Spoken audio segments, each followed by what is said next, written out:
Audi has given us a lot of attractive cars over the years. Add this one to the heap. It's not just about looks, though. Take the new A5 Coupe, add all sorts of go-fast parts, and it becomes the high-performance S5. It's been a long time since Audi's given the U.S. a four-seat, two-door coupe. 1991 to be exact. For those who have waited for such a car, your patience has been rewarded. I'll just sum up the S5 right now. I like it a lot. Cars like this are a good reason to ask the boss for that raise. It starts at 50 grand. As equipped, this one's closing in on 57. For that kind of coin, you get quattro all-wheel drive, a carbon fiber trimmed cabin, and most importantly, a V8 that pumps out 354 horsepower. Smooth enough to shame Teflon.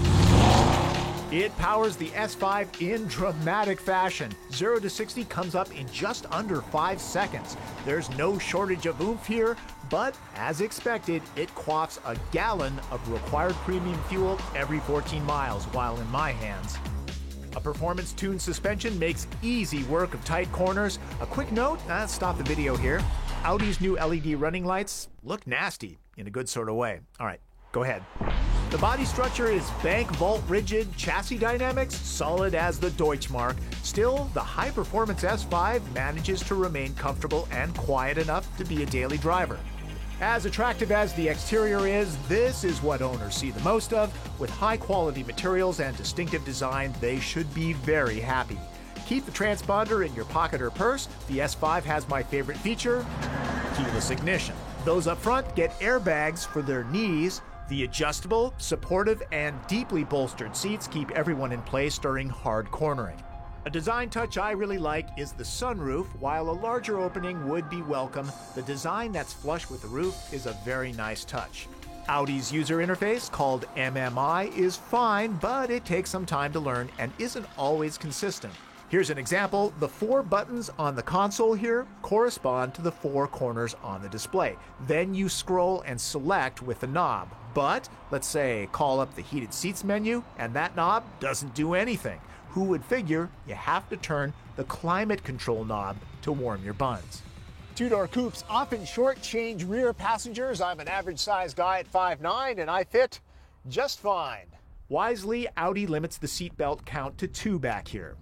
S5 would be a great car to tour the country in, find those twisty, turny back roads. How much luggage could you take? Since bundles of TP are suitcase-sized, pack lighter. 5 is a hair on the smaller side. Unusual for a performance coupe, the rear seats fold to expand cargo. My only gripe other than the gas mileage is that I find the throws of the 6-speed manual to be a little on the long side. If this is really bothersome to you, opt for the 6-speed automatic. Like the looks, but not the price? Well, there's always the A5, that's around 10 grand less. But one test drive in the S5 will spoil you. The S turns a supermodel into an elite athlete. Now, I lived with the S5 for a week, and I found it to be comfortable enough to be a daily driver, really. High praise for a high-performance coupe. I can't stress the amount of attention this car draws. People really love the design, lots of thumbs up on the road. It manages to be elegant and aggressive at the same time. My 11-year-old boy thinks some parts of it look like his Lego Bionicle figures, and I've got to admit he's right. All right, while I go hit my boss up for a raise so I can someday buy something like this, go to the website for a more thorough review of the S5. That's www.nwcn.com/autos. There's always a link to my email there, so go ahead and write. I'm Tom Volk. That's Drive.